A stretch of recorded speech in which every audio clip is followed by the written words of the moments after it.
I think it's when you don't know something, it can be a little bit scary, which is actually why we focus on deli meats at Prime Roots and processed meats, because deli meats are the most consumed food in America. So people make almost as many sandwiches a day as they drink cups of coffee. And so we want to make the experience really familiar, of getting your deli meat sliced at the counter, that fresh slice that tastes better, is, healthier, and is nostalgic, just the way that you remember it. Our products also are ready to eat, and so a lot of plant-based products typically have to be cooked, and people are scared about, oh, did I season it right? I don't really know how to cook. So we're trying to take away all of those barriers that make sometimes new foods somewhat scary. So that's really why Prime Roots is positioned specifically within the deli. Yeah, it's totally true. I mean, sometimes you just have to be like, look, you don't have to do anything. You just put it on a piece of bread and you can eat it. And I agree. I'm a quick service girl. I like to eat very quickly on the run. I'm a million things going on in my life, as you do. So take me back to the beginning. So you really grew up in a family that was, very interested in food, right? You guys, it was something that was important to your family. So was it something that early on you just like maybe even thought about like I might want to start a company that is based in like food products, or what was your background really? Take us back to the beginning.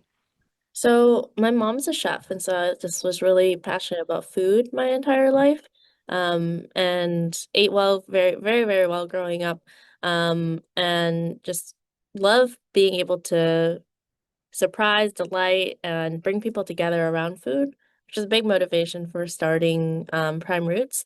And, I think the other motivator was really the impact behind what food can do on, our bodies, like personally, our communities, really the planet too. There's so many impacts and so much connectivity between the food that we eat and the impact that we make on the world. And so really wanted to do something that aligned with my values. And that's something that's so important, I think, to everyone at this point is like the ease and access of food, right? So we go about our days and we know we have to eat to fuel our body, but sometimes we're in such a rush, we don't really think about the overall impact, not only to our bodies, but like you said, to the environment and to what it's doing to the world.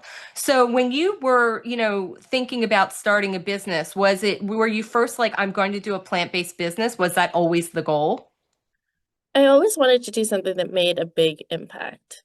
So that really was the goal. So, for me, it was very driven by like environmental impact that I wanted to create. Because the climate crisis is a huge problem. But, obviously there food is very personal and it touches everything. Whether it be community issues, or, access, obviously animal welfare. There's just so many things that it touches. So a lot of positive externalities that come from, starting an impact-based business, especially one that's rooted in food. And I know you went to UC Berkeley. So when you were in school, was food service something that you were studying? Were you already like formulating the idea for this company? Not directly. So I was in a program called the UC Berkeley Alternative Meat Lab. So it was the first really program dedicated to looking into the problems and solutions around alternative proteins. Like how do we feed, 10 billion people by 2050, sustainably, and cost effectively. So that was really kind of the premise of it. And then it led to starting Prime Roots. But once again, like really, really rooted in that impact that we can have.